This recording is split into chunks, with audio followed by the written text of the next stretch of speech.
Mrs. Clark of Pondland. During the Second World War years, Mrs. Fred Clark compiled an album, or several albums, of her vast collection of photographs of life in Western Pondland. Now, we don't know how many albums she handmade exactly, but over the years I've been tracking them down, and so far I've uncovered 8. And these are one in the Killie Campbell collection of the University of Natal. There's one, Barbara Tyrrell's one is in the Ken Carner collection in Franschhoek. Ken Carner being a well-known American collector of Afrikaner. The Queen Mother's copy is in the Round Tower of Windsor Castle. Princess Elizabeth's copy is probably in the Queen Elizabeth II private collection. Out of the blue, because one's working on the internet, up popped one for sale at Bonhams of London 2 years ago, which had belonged to Lady Helen Oppenheimer, who's a distant relative of Harry's, and that sold for the equivalent of about 130,000 rand. Then, because of the Oppenheimer, I contacted the Brenthurst Library. They have a copy, and they say that the British Library has a copy. A granddaughter has inherited the family copy, and in 1980 my mother made a reproduction of the family copy, which I have. So that's about 8 or 9 that we know of, hand-produced, which startled me. Anyway, in 2012, I became aware that one Denise Ronsley Barnard posted on Facebook a reference to this interesting Transcribed news about Barbara Tyrrell's copy that was now then in the possession of Ken Carner of Franschhoek. And the internet post on isakwantu.com showed us the type of camera that Ethel used. And that was in 2012 quite a startling idea that has been made. That's what Barbara Tyrrell's copy looked like, and most of them were exact replicas. 455 photographs were arranged in groups of 6 or 8 per page, reflecting various aspects of Pondo culture. When one compares this album to Monica Hunter's reaction to Conquest, which was her research thesis from Cambridge in 1930-31 in Pondland, which set her off on a whole famous career as South African anthropologist and historian, published in 1936. It's absolutely astounding. I had to sort of try and collect some relevant text for these photographs. And we can't know for sure, but almost certainly Ethel owned a copy of that. And because her photos reflect Monica's text very, very suitably. I estimate Ethel posed before her camera in 1940. The dog on her lap, Carlo, was killed in 1941 when he was mistaken for a jackal. And you can see why. This is how she wished to be remembered. She had this photo on the frontispiece of her album. In 1982, this caught my eye in the window of a bookstore in Stellenbosch. Now, I suppose many Pondo today would say my ancestors were calling, but there's no need to be superstitious because I'm always homesick for Pondoland. But that image on the front cover definitely spooked me a bit. Turning the book over, at the bottom there was the reference to Mrs. Fred Clark, Killie Campbell, Afrikaner Collection, University of Natal. Wow. Fame at last. My heart skipped a beat and swelled with a silly pride, and I bought the book with all my pocket money that month. Here's that image in the album. So who is William Barnard? 40 years after buying his book, in 2022, I met Professor Barnard. He is Emeritus Professor St. Anthony's College, University of Oxford, the former director of the African Studies Centre there. He is the acknowledged authority on the history of Pondoland. William had used some of Ethel's photos in some of his books. These he'd been given by research assistants, and he'd never actually seen the album. And when I showed it to him, he was very impressed, and he suggested that 3 things ought to be done. Firstly, everything known about the photographer should be written down and recorded. Secondly, digitize all the images and then publish them because they are academic interest and historical value. And so my quest began. I knew very little about my grandmother. She died 10 years before I was born. But today, I can say I think I know her quite well. And I hold her in some considerable respect. So to put things in historical context, Pondoland was annexed in 1894. That's a year before the Jameson Raid. Cecil John Rhodes was the Cape Colonial Premier. Ethel was 4 years old and living in Tsola. You can see in the middle of the map, Tsola, just above the red line.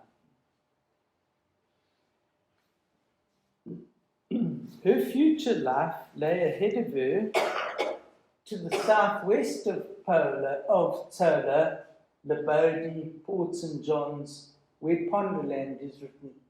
That's where most of her life was. Now, this is a section of C.C. Henkel's map of Transkei of 1901. C.C. Henkel's paintings of the German settlers hang in the gallery next door beyond the Beehive, a well-known chapel. The map has the proposed railway line from Maclear to Port St. John's in a red line curling all over it, which is fascinating. So that was on the cards in 1901.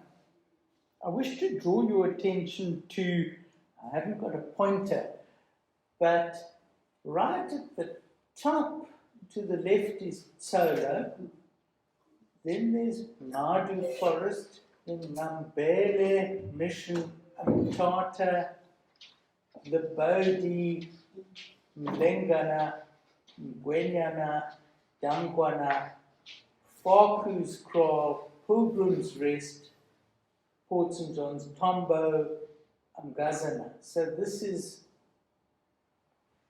the area of Ethel's life. Carl Vernon put things in a nutshell for us. By 1832, there were 50 cross-border traders. The missionaries were the pioneering European residents in the Transkei.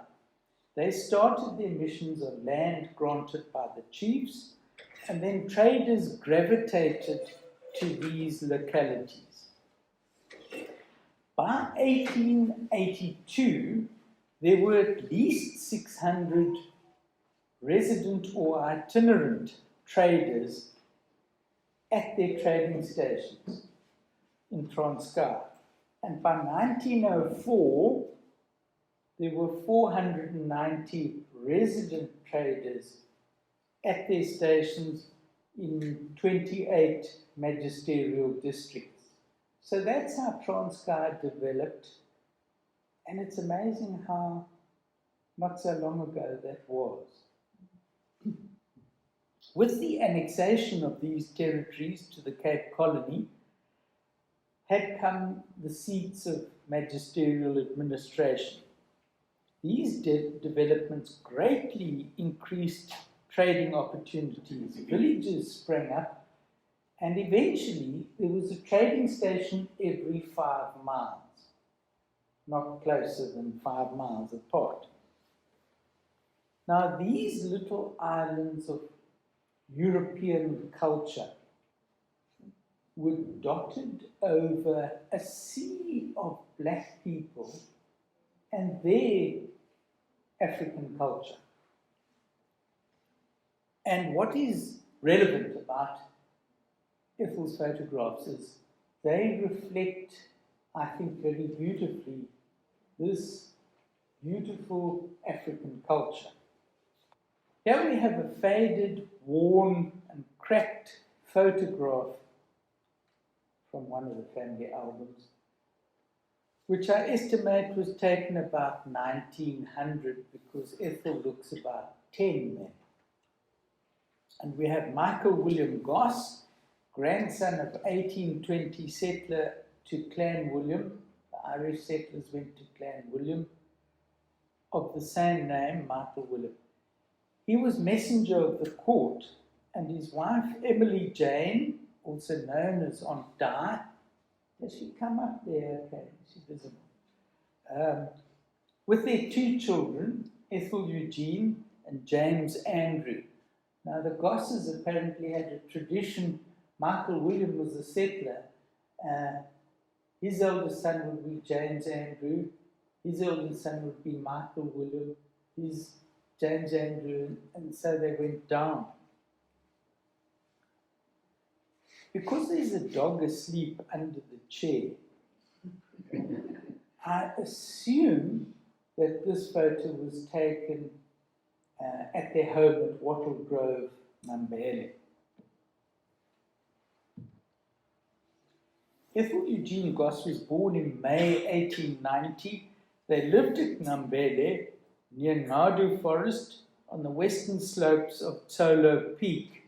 If you're driving around in Mthatha and you look at the mountains in Gobo, cliff is there, and you go the whole Matiwani Mountains and it ends at Tsolo Peak on the right. Nothing is known about her education. Typical girls. But her brother James went to Queen's College in Queenstown. Here's a photo of a glamorous young Ethel.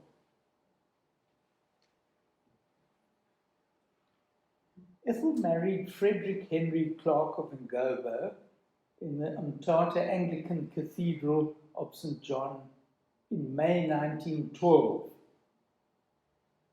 Her brother James and Fred were pals at Queen's College. While hunting in Ngadu Forest one holiday, they were caught in a storm, and Fred developed a chill from which he developed rheumatic fever. Their first 5 children were born in their first 10 years of marriage, which they spent at a Clark family trading station, Zadungeni, between Ngobo and Elliot, up in the mountains and snow belt, Satana's Neck Road, you know. That. Fred's grandfather, Thomas Henry, was a pioneer trader in Fingerland. In 1901, he was listed in Henkel's Book of Transkei as an auctioneer, hotelier, and trader at Namakwe Drift. Fred's father, William John Clark, was a pioneer trader in Timberland in 1873 at Ngobo, near the All Saints Mission. Walter Stanford established a magistracy there in 1876. Now, Fred's father, William John, was the first mayor of Ngobo. He established a Farmers and Traders Association in the 1890s, which held its first congress in 1909. And this association morphed into the TTCA, the Transkei Territories Civic Association, which claimed to represent all the Europeans in Transkei. He contested the Timberland seat for the Cape Provincial Legislature in 1910 and lost to Walter Gubusa. But to get back to Fred and Ethel, due to his heart condition, he was advised to move out of the mountains to a warmer climate. So this map is just around Lebodi, Port St. John's. Ngobo is on a latitude quite level, way over there where that eagle is, where Zadungeni would be near that eagle, and they moved straight down to Insimbini, which is that yellow dot on the road over there, Insimbini, in 1922. This map shows the gravel road down the old Mlengana cutting, and if you ever travel down that Mlengana cutting, you'll never forget it. And it also shows the new tarred R61 and the Tuta Ndamase Pass between Kriti and Ngwenyana. And the pass was named after Tuta Ndamase, the paramount of Western Pondland, who was made, I think, the first state president of independent Transkei. Fred and Ethel had a lot of family in this part of Pondland. After Ethel's father had died in 1913, her mother Emily purchased Richmond Hill and named it Goss Hill. Goss Hill is up there in the top left corner, just outside of Lebodi on the edge of the page. Goss Hill. I think she bought Richmond Hill and named it Goss Hill. A trading station 5 miles out of Lebodi, named it Goss Hill. 5 miles down that road is a Mlengana store, and her son, Ethel's brother, was set up to trade at Mlengana, at the top of the cuttings. 5 miles further down at the bottom of the cuttings, we have Ngwenyana up in the middle up there, and Fred's older brother, James Bertram Clark, father of Joan Broster, the bead lady, owned that store. And on the watershed above the Mgazi River, overlooking Port St. John's and Mgazi, Fred's uncle owned Kohlo trading station. Now, Chris Clark of Clark's Nahoon Pharmacy came from Kohlo. And his cousin Graham owned Majola, where the tea estates are. So there were lots of family around there. And it made sense to move to, being annexed for 20 odd years, to Pondland. We work out they moved in 1922 because their daughter was 1 year old. And Insimbini for a time had been known as Pilgrim's Rest. So there's Pilgrim's Rest up there. It's actually Insimbini. Pilgrim's Rest was a colonial name. Insimbini was situated on a height above a densely populated valley terrace 200 meters above the Mgazi River. Now, there's quite a lot of historical relevance to Insimbini, which I've only realized in the last 10 or so years. In the 1820s, King Faku had established his great place here during the Mfecane, the waves of destructive disturbance set off by Shaka. This spectacularly beautiful country offered strategic protection in deep valleys, precipitous heights, and dense forests. So there you see Pilgrim's Rest and Faku's Kraal just above it, and Dankwana Flats, Dankwana Trading Store just above it. At Dankwana,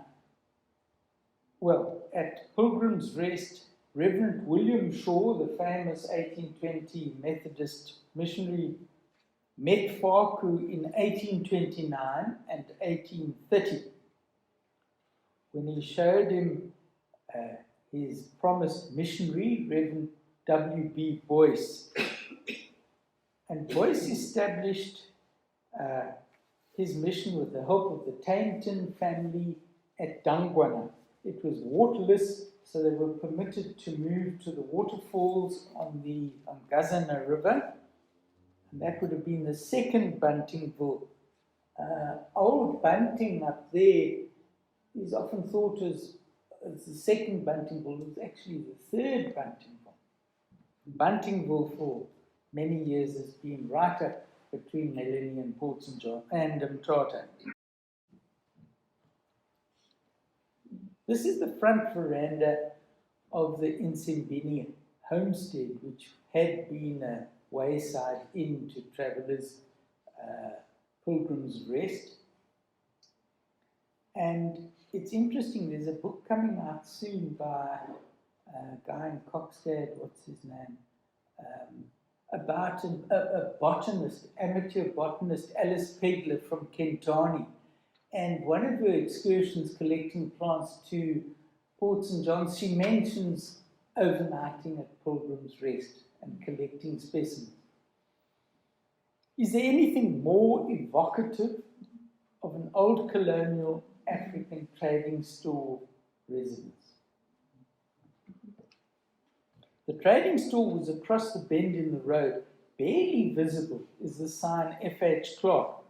Freddie's busy loading the grain silo with maize bought from his customers from their excess harvest. A sled is loaded with bags of mealies, seen in the left-hand corner. Now, the photo is of extremely poor quality, very overexposed, so I assume this would be one of her very earliest photographs. In 1925, their second daughter was born. Margot described a very happy childhood at Insimbini. Ethel was widowed on the 26th of November 1929. Fred suffered a stroke and spent his last days in Freer Hospital, Beaconsfield Road, East London. And he communicated by writing in a pencil on paper, which I have. This calamity, after only 7 years at Insimbini, turned Ethel's life upside down. Fred's last son was born a few months later on the 10th of May 1930, and Ethel named him Frederick Henry. Frederick Henry IV lives in East London today. He's not here. One means of supplementing her income was to put her photography to use. I'd never seen this before. This came 3 years ago from a cousin in Australia. Ethel marketed them to the editors of magazines and papers. The Daily Dispatch published some in their annual bumper Christmas magazines, the Pictorials, and Carl Vernon showed them to me in 1995, and Geraldine has kindly allowed us to have these from the museum library, 1930, 1931, and 1932. Camps at the Wild Coast, sites 1, 2, and 3 in Gazana. That photo was taken before 1929 because the Sparks cottage is not there in James Andrews' site. James Andrews sold to Hugo Spark, Rainer's father. And those huts up there. That appeared, here it is, in the 1930s Daily Dispatch pictorial. Fishing boat on the Mgazna River appeared in 1931. Ethel's brother James purchased that vessel Skibenga, he called it Skibenga, I'm sure, from a Norwegian Mr. Hutton. And when I showed that around at Mgazna about 20 years, 1995-ish, an old man known as Hatile squealed with glee and he said, wow, he worked on that boat for Mr. Hatto, and that's why he's called Hatile. That's also pre-1929. And this is my favorite, that appeared in 1932 pictorial, off to the wild coast in the old-fashioned way. The man driving the oxen is Milton, worked for the family. The nursemaid on the back is Gina, and she has Margot. And because Margot looks about 2 there, that would have been taken in 1927. Her sister Joy has a doll on her lap on the left.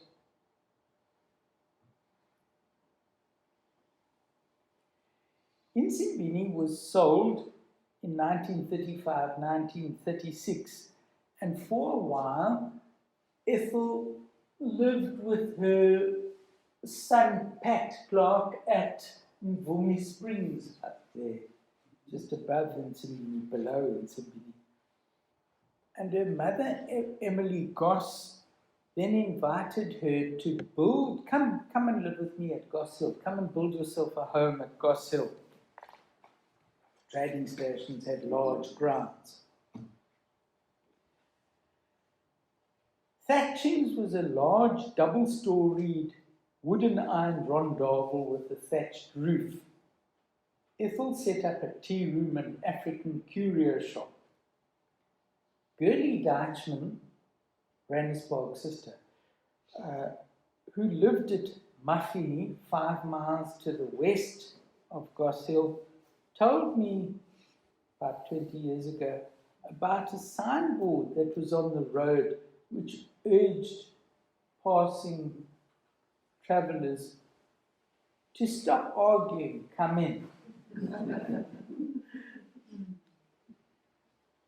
Eventually, Gerlie's son, Don Deichmann,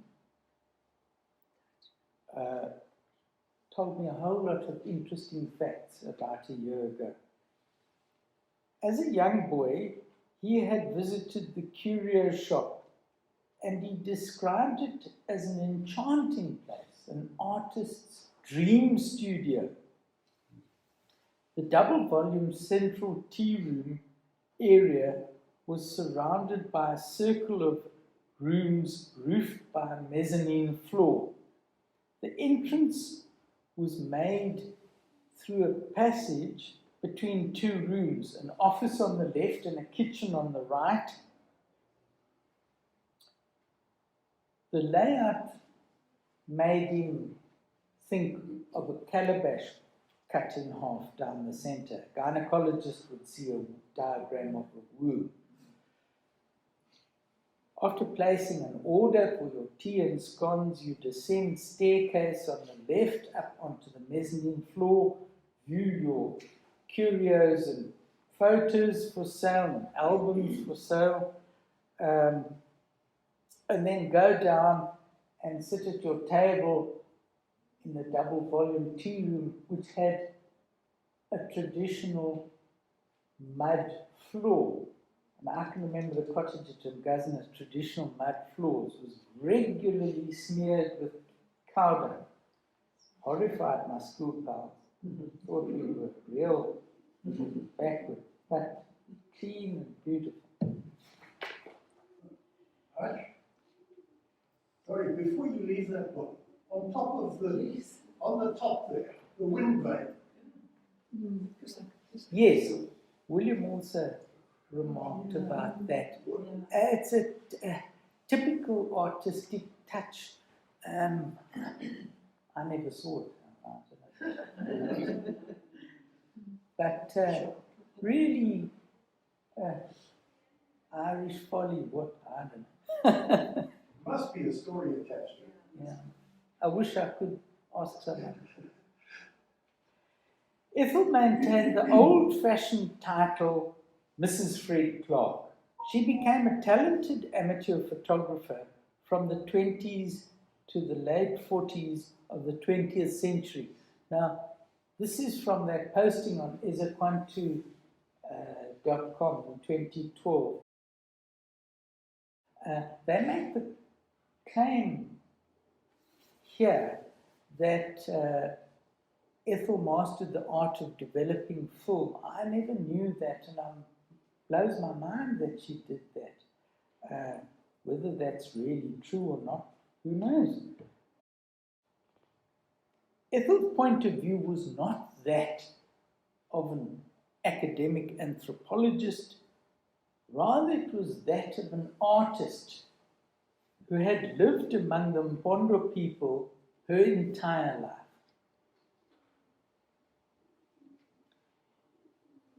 She spoke isiXhosa from the age of 3.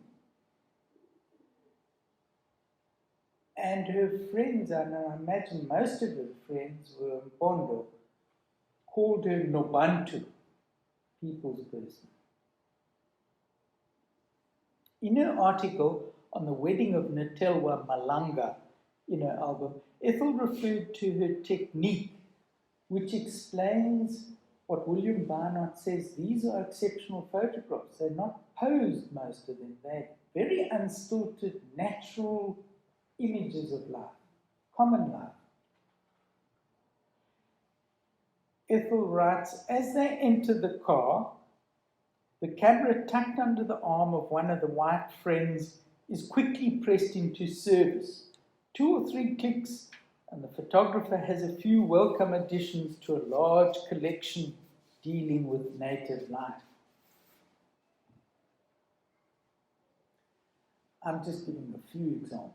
There are 455 photos.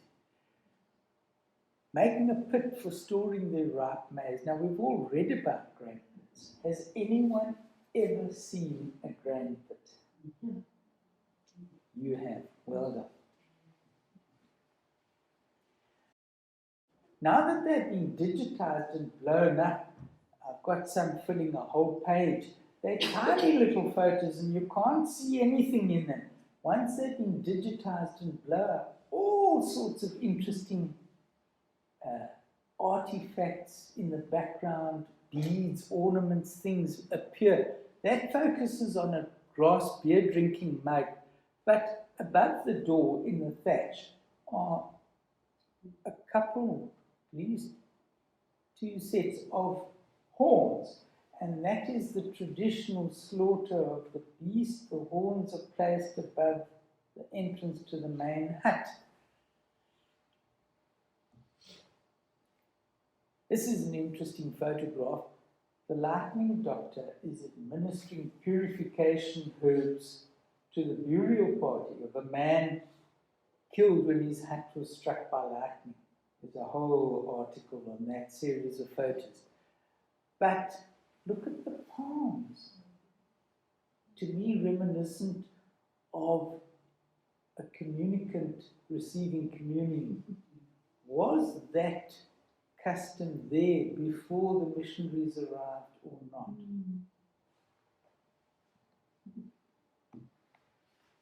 There are many, many photos of Amagricha, herbalists, diviners, and there are also many children, many photos of children, all of them starkers, absolutely happy, warm, innocent. What a life. And their duties, the older kids having to look after baby, and the background countryside when you can see it. The Royal Mpondo Zulu wedding was held in 1943 when Prince Tuta Nyangalizwe Ndamase, Victor Porto's heir, married Princess Tandiwe Jessica Solomon. The pass that replaced Mlengana cuttings when the R61 was upgraded is named after Tuta Ndamase. But to get back to the albums, in 1980, Margot borrowed her sister's album and reproduced all the photographs in a professional studio in Mthatha. And that's the copy that I have. And it's not an original, but it's got all the photos. Dr. Killy Campbell, well-known Afrikaner collector, bequeathed her collection to the University of Natal. And Killy bought 2 copies of Ethel's album. Barbara Tyrrell was given one, as I mentioned earlier, of Killy's albums. And in 2002, Barbara Tyrrell gave her album to Ken Kana of Franschhoek, the dealer and collector of Afrikaner. This is that copy as posted on ezaquanto.com in 2012. In 1944, Barbara Tyrrell, after graduating in fine arts, bought an old van and made it into a camper, which she called Nixie, after an Irish wild spirit. So I've got my green clothes on. Dr. Campbell engaged Barbara to draw, paint, and record the tribal peoples of South Africa. And she said, go and start with Mrs. Clark at Goss Hill. In her first caravanning years, she spent many happy times at Goss Hill. This book was published by T.V. Bulpin in 1966. This is an example of Barbara's art. Pondo couple, beautiful. In the background, you can see a Mlengana rock sketched. On March the 5th, 1947, the royal family were in Mthatha. They'd travelled up on the white train, the precursor of the blue train. Now, railway engineers tell me that the Transkei Railway will never be rehabilitated because those gradients far exceed safety precautions anywhere in the world. They don't know how it was ever allowed in the first place. Yet, the royal family survived their trip. And so did I a few times from boarding school. Peter Townsend, Princess Margaret. Peter Townsend was commanded by King George VI to thank Mrs. Clark for her gift of an album. In December 2022, I'd said to Professor Barnard, we're probably in file 13 now, examine this album in the Round Tower of Windsor Castle, and it's in the Queen Mother's collection. And the curator says the one given to Princess Elizabeth was still alive. Would probably still be in a private collection, not in public access in the Round Tower. Jean Elphinstone I always thought one had been given, but two, so there was another one given to Princess Elizabeth. Jean Elphinstone thanked Mrs. Clark for the gift on behalf of Princess Elizabeth on occasion of her forthcoming wedding. This is probably in the QE2 collection. Ethel was invited to attend an afternoon party at St. James's Palace, but it was a little bit beyond her orbit. Here's a photo of Ethel with an American Ross Hardy, who was a store manager.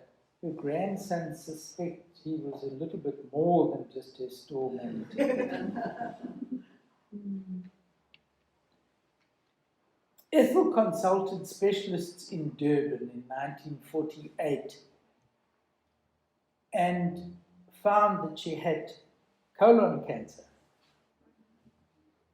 She was treated at the Lady Dudley nursing home in Johannesburg, and from a letter written to my father who came into the family about that time in 1948, she wrote to him 23rd of May 1948, she disliked Johannesburg intensely.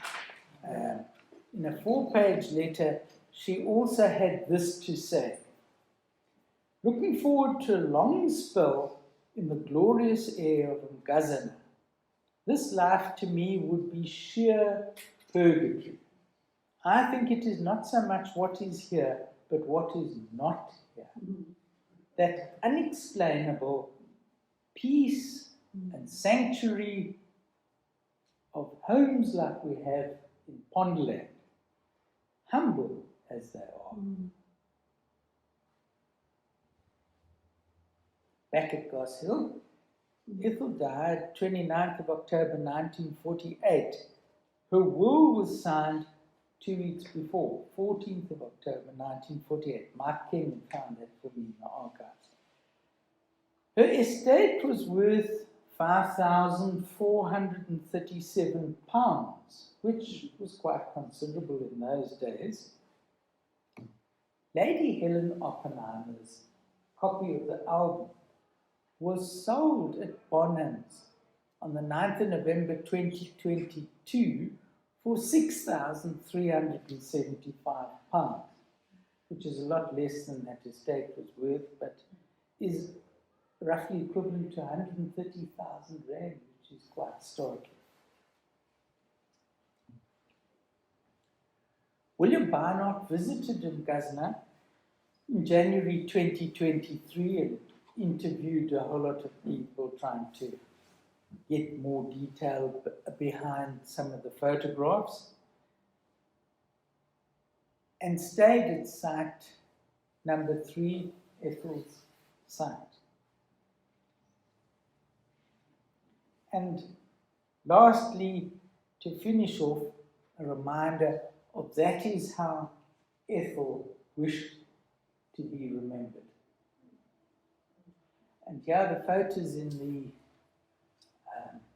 Daily Dispatch pictorial. There's a copy of the book that we've now published for William Barnard. And I thank you for your attention.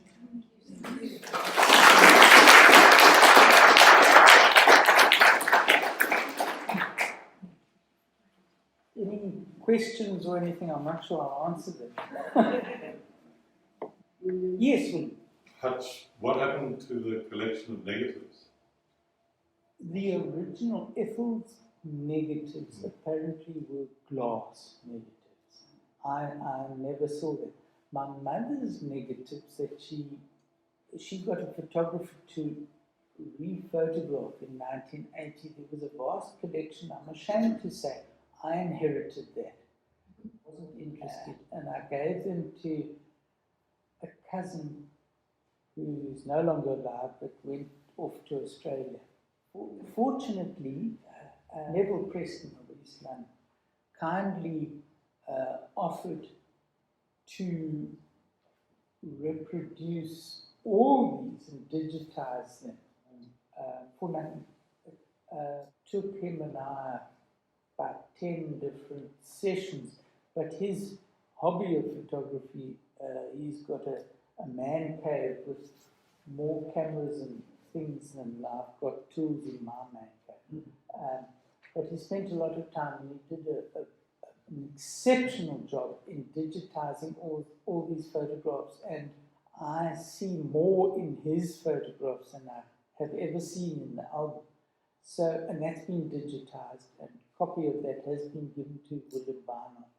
So it's preserved better than negatives, if I can suggest that. So I've produced a limited number of those copies. It's not really a coffee table book, it's a tribute to Ethel. I was at Bathurst book sale the other day, and trying to sell 1 or 2 copies, and I didn't, except Aidan Dreyer, the book dealer, will take everything I've got, and that has set a price, and I want to limit what I sell to him. But on the same day, I got a WhatsApp from an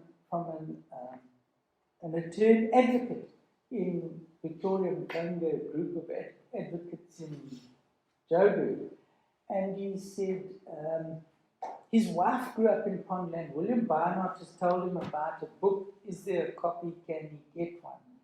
As a birthday present for his wife. And she grew up at Mtagatie, which is on the map on my back cover. Raylene Keatley. Now, Ray Keatley, her father, that's a name that I've heard all my life. So I work out she's about 3 years younger than me. I don't think I ever met her, but he was a pioneer ski boat. Anyway, I sent this off to him. I charged him 1,500 rand.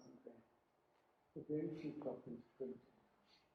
So I said the bad news is there is a copy, but the good news is there is a copy, but that's the only good news. They come at quite a price. He said, no, that's fine, he wants one. And when he received it, couriered it up to him, he said he's so excited he's not going to wait for his wife's birthday. He's going to give it to her for Mother's Day. I haven't heard since then, so maybe she's not so impressed. But yes, there are very few copies, and so it's a private printing, and it is very pricey because I spend my life taking books donated to the Rotary and to SPCA, and I know they end up getting pulped, and that's the last thing I want to see. I only want people to own a copy. They really appreciate it. So, and it's not everyone's cup of tea. I mean, I've owned this album for a long time and hardly ever look at it. You know, I gave a copy to the museum. There's a copy, should be visible in the museum live. You don't have to buy it. Thank you. I'd like to thank you, Doc, for the presentation. The talk might be on Mrs. Clark, but I'd like to mention that the book is worth more because it has collected information on Amampundu people. There's quite a lot of pictures that are going to assist people when they are trying to get some information. Some writers in old days, they were writing because they had maybe a certain interest, be it an artistic interest or they were interested in the culture of those people. But I get a lot of queries that has got to do with people trying to get information on their background, historical background, where they are coming from, where their ancestors lived. And in the books like this, one is able to pick up some evidence on some of the things.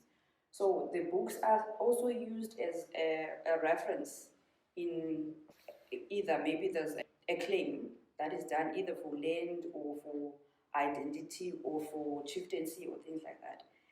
It is assisting quite a lot in different aspects. Writer might be collecting just to maybe for artistic reasons or things like that. But the information that is in the book is very rich, and it is going to help me as well as an anthropologist to understand Amampondo people and differentiate between Amampondo and Amaxhosa to see their styles in different aspects. Thank you so much, Doc. Thank you for that.